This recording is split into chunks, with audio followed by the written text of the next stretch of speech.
Hi, my name is Tori, and when I'm not watching anime or making YouTube videos, I'm one of the 3 hosts on an anime podcast called the Red Leaf Retrocast, where we talk about retro anime that are at least 15 years old. So, to promote the Red Leaf Retrocast, me and the 2 other hosts decided to pick 5 of our favorite retro anime that we've covered on the podcast. I hope you'll enjoy the video. Also consider checking out both the shows on this list, as well as our podcast. Up first is the 70s anime Ashita no Joe.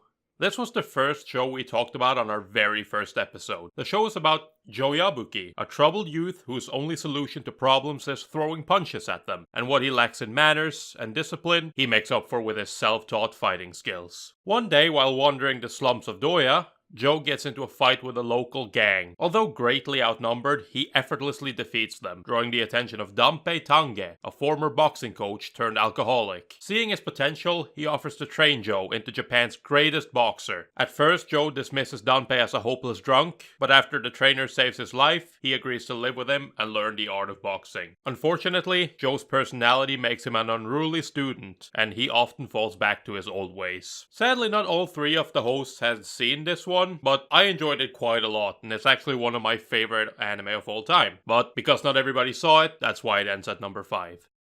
For the number 4 spot, we have Neon Genesis Evangelion. This 90s anime was the show picked for review by a former host for our 10th podcast episode, and the synopsis goes something like this. In the year 2015, the world stands on the brink of destruction. Humanity's last hope lies in the hands of NERV, a special agency under the United Nations, and their Evangelions, giant machines capable of defeating the angels who herald Earth's ruin. Gendo Ikari, head of the organization, seeks compatible pilots who can synchronize with the Evangelions and realize their true potential. Aiding in this defensive endeavor are talented personnel Misato Katsuragi, head of tactical operations, and Ritsuko Akage, chief scientist. Face to face with his father for the first time in years, 14-year-old Shinji Ikari's average life is irreversibly changed when he is whisked away into the depths of NERV and into a harrowing new destiny. He must become the pilot of Evangelion Unit 01 with the fate of mankind on his shoulders. I watched NGE quite a few years ago at this point, and I liked it quite a lot. It was quite different from what I would normally watch at the time,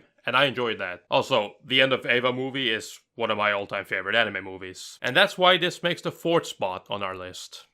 At number 3, we have Aim for the Top Gunbuster. This late 80s OVA was our review for the 2nd podcast episode, and the synopsis goes something like this. In the near future, humanity has taken its first steps towards journeying into the far reaches of the galaxy. Upon doing so, they discover a huge race of insectoid aliens known as space monsters. These aliens seem dedicated to the eradication of mankind as they near closer and closer to discovering Earth. In response, humanity develops giant fighting robots piloted by hand-picked youth from around the world. Shortly after the discovery of the aliens, Noriko Takaya, the daughter of a famous deceased space captain, enters a training school despite her questionable talents as a pilot. There she meets her polar opposite, the beautiful and talented Kasumi Amano, and is unexpectedly made to work together with her as they attempt to overcome the trauma of war as well as their own emotions. Gunbuster is in a genre of anime that I tend not to like, mecha. However, director Hideaki Anno has a way with characters driving his stories that always makes his show interesting to me. That and seeing some of the prototypes for Neon Genesis Evangelion made this quite a good watch. And at only 6 episodes, it's not a huge investment either. And that's why this gets the number 3 spot on our list.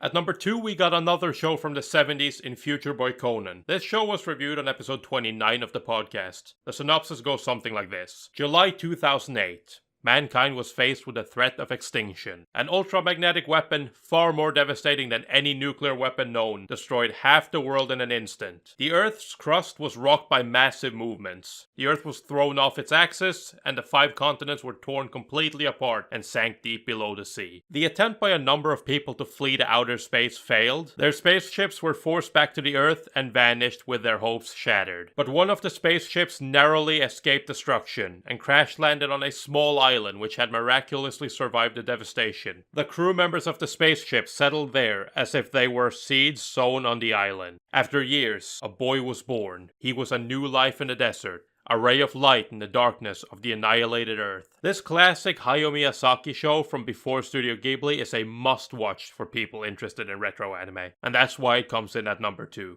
And now for the moment you've all been waiting for. The number one retro anime we have reviewed for our podcast is Akage no Anne, also known as Anne of Green Gables. This classic 1979 world masterpiece theater anime is an adaptation of Lucy Maud Montgomery's novel that follows Anne, an orphan with a short temper and vast imagination, who gets sent to Green Gables to live with her new foster parents, Marilla and Matthew Cuthbert. The story is a coming-of-age tale that follows Anne from age 11 to age 17. We get to see her go from being an unwanted child to being an independent adult, as well as the good and bad times she has with her new family. We reviewed this show on episode 21 of our podcast, and it ended up being the most universally loved series among all the hosts. If you're only going to check out one of the shows from this list, then this is the one I recommend higher than everything else we've reviewed, though they're all great shows and they all deserve to be checked out. So that wraps up the Red Leaf Retrocast's top 5 retro anime. I hope you found something on here that you'd be interested in checking out if you haven't already, and hopefully you enjoyed the video. Don't forget to subscribe if you want to see more anime related videos from me, and comment your favorite retro anime in the comments. Also, check out our podcast, Red Leaf Retrocast, over on iTunes, Stitcher, Spotify, and basically everywhere you want.